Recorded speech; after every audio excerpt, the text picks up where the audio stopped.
nongeye kubaramutsa, muri kumwe na Emmanuel Nshimiyimana kuri channel Ubwiru. Uyu munsi tugiye kuganira, umutwe w'ikiganiro tugiye kugirana uravuga ngo kwizerwa n'Imana. Maze dutangire dusoma umurongo uri mu rwandiko rwa mbere rwa Timoteyo, igice cya mbere umurongo wa 12. Haranditse ngo ndashimira Kristo Yesu umwami wacu wambashishije yuko yantekereje ko ndi wo kwizerwa akangabira umurimo we. Ngo Kristo umwami wacu yamutekereje ko ari uwo kwizerwa maze amugabira umurimo we. Hari ibintu bibiri dukunda kwitiranya nubwo bikunda kugendana ariko ntabwo ari bimwe. Gukundwa no kwizerwa. Simbona ko bishoboka yuko kwizera umuntu utamukunda byakoroha. Ibyo ndabiha amahirwe make cyane hafi ya ntayo. Ariko ntabwo ari ngombwa ko kugira ngo ukunde umuntu ugomba no kumwizera. Ushobora gukunda umuntu ndetse nk'uko wikunda, ariko iyo bigeze ku kwizera biragora kugeza aho usanga n'umuntu ugashobora kwitakariza icyizere. Urukundo tugomba kuba turufite muri twebwe ubundi tukarutanga, ariko kwizerwa byo siko bigenda. Kugira ngo umuntu yizerwe hari indangagaciro agomba kugira zituma yizera. Iyo izo ndangagaciro utazifite, gukundwa byashoboka, ariko kwizerwa ntibibeho. Umuntu utari wo kwizerwa, kumwizera harimo ingaruka mbi nyinshi. Gusa burya isi yo iratubeshya, kuko isanga itubwira ko tugomba kwigirira icyizere. Burya niba utagirirwa icyizere, hari ikintu gituma abantu baragutakarije icyizere. Ahanini nuko wabuze za ndangagaciro zituma bakwizera. Kugira ngo rero wongere wizerwe nuko wisuzuma, ukamenya impamvu icyizere cyatakaye, maze ukakigarura. Birasa rero no kuba umuntu ubwe yaritakarije icyizere. Kumubwira ngo ugomba kwigirira icyizere gusa, ibyo ntabwo bihagije. Ibyo ni ukumubeshya. Ni nko kubwira umuntu utabasha guhagarara ko ashobora gucinya umudiho. Niba utigirira icyizere, hari icyatumye gitakara. Ahubwo jye nakubwira ngo hindukira ushake umenye icyatumye witakariza icyizere. Shaka icyatumye umugore wawe agutakariza icyizere. Shaka icyatumye umugabo wawe agutakariza icyizere. Shaka icyatumye abana bawe bagutakariza icyizere. Shaka icyatumye umukoresha wawe agutakariza icyizere. Shaka icyatumye umubyeyi wawe agutakariza icyizere. Ushaka icyatumye inshuti zigutakariza icyizere. Umenye igituma Imana ishobora kukwizera, maze wongere wubake icyizere uhereye aho cyasenyukiye. Wongere wigaruremo indangagaciro zo kwizera, maze ubone kwigirira icyizere no kukigirirwa n'abandi. Ni gute twakwizerwa n'Imana?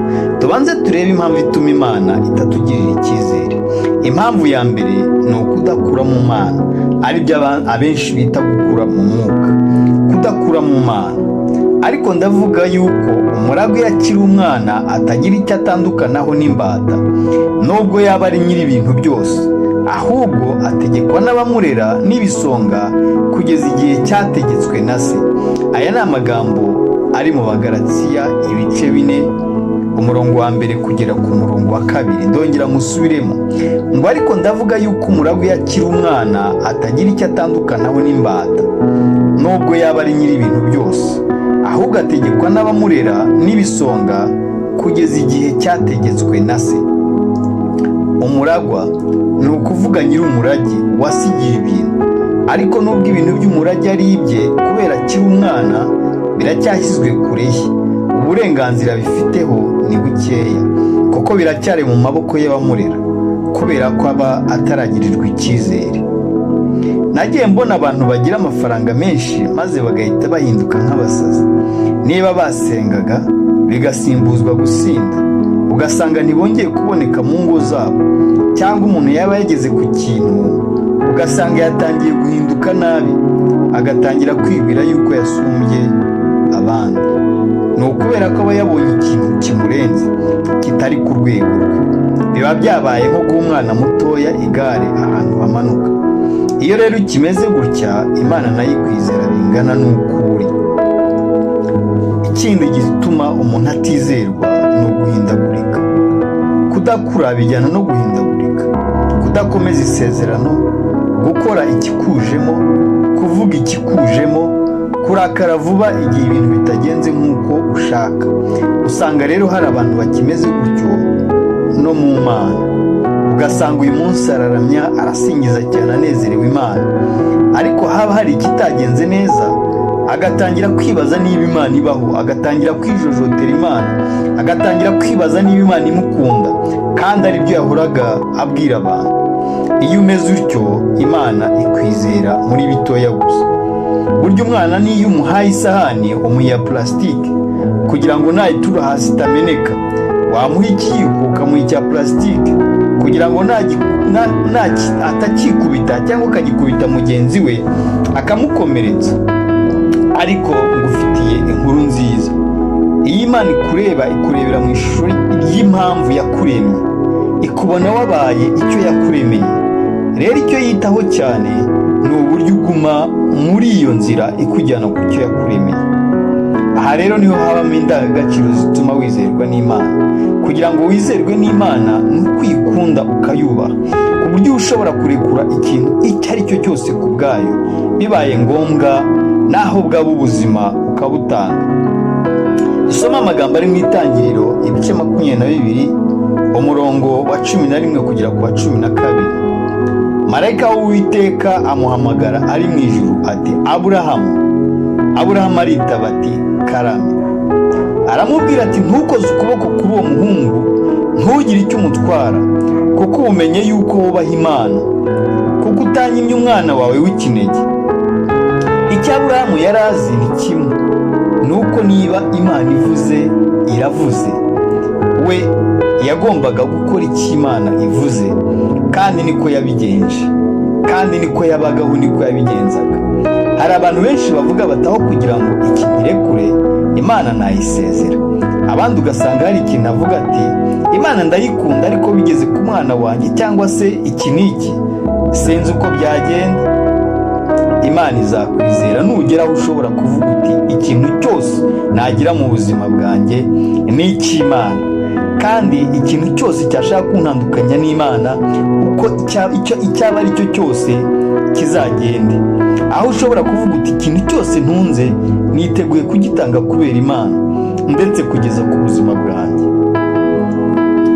Ikindi gituma Imana ikwizera, kuba umubano wawe n'Imana udahindurwa n'amagorwa y'ubuzima uhura nayo. Dusome Habakuki ibice 3 umurongo wa 17 kugera kuri 18. Aravuga ngo naho umutini utatoha n'inzabibu ntizera imbuto, bagahingira ubusa imyelayo n'imirima ntiyera imyaka, n'intama zigashira mu rugo n'amashyo akabura mu biraro, nta kabuza ko nishimira Uwiteka nkanezererwa mu Mana y'agakiza kanjye. Ayo ni amagambo ari muri gitabo cya Habakuki ibice 3 umurongo wa 17 kugera kuri 18. Habakuki ati, nta kabuza ko nishimira Uwiteka nkanezererwa mu Mana y'agakiza kanjye. Iki ni igihe ubukungu bw'igihugu ndetse no kubaho k'umuturage byari bishingiye ku buhinzi, ku bworozi bw'amatungo ndetse n'ibiyakomokaho, ariko cyane cyane imitini n'imizabibu n'imyelayo. Ariko ati, naho imirimo itakwera imyaka, mbese ibihingwa byose bikanga, none haza no ku bworozi nabwo ati, n'intama zigashira mu rugo, amashyo akabura mu biraro. Mbese yashatse kuvuga ati, naho nasigarira aho ngaho. Hano rero Habakuki arimo kwivuga uwo ari we, uko abanye n'Imana. Ati, nubwo ibyo byose byabura bikavaho, hari ikindi mfite gikomeye kibiruta byose. Ati, icyo nicyo kintera kwishima, kikama kunezera. Aha ni nko kuvuga ati, kubaho kwanjye ntabwo bishingiye ku biboneka n'amaso, ati bishingiye ku Mana y'agakiza kanjye. Haleluya! Imana yacu ishimwe cyane. Ikindi kintu gituma Imana ikwizera ni ukwihereza Imana, ni ukwiha Imana, ni ukuyizera maze ukayihereza byose, kugeza ku mitekerereze yawe, ikaba ari ikuyobora, ikakuyobora hose kandi muri byose. Yobu yaravuze ngo, naho yanyica napfa nkiyiringira, nubwo bimeze bityo inzira zanjye nzazikomeza imbere yayo. Yobu we akagira ati, jyewe namaze kuyizera byararangiye, nta guhinduka, nta gusubira inyuma, nta kintu na kimwe cyatuma mbona Imana mu yindi shusho, uretse yo kunkunda cyane no kugira ubushobozi muri byose, kandi ikaba ikiranuka muri byose.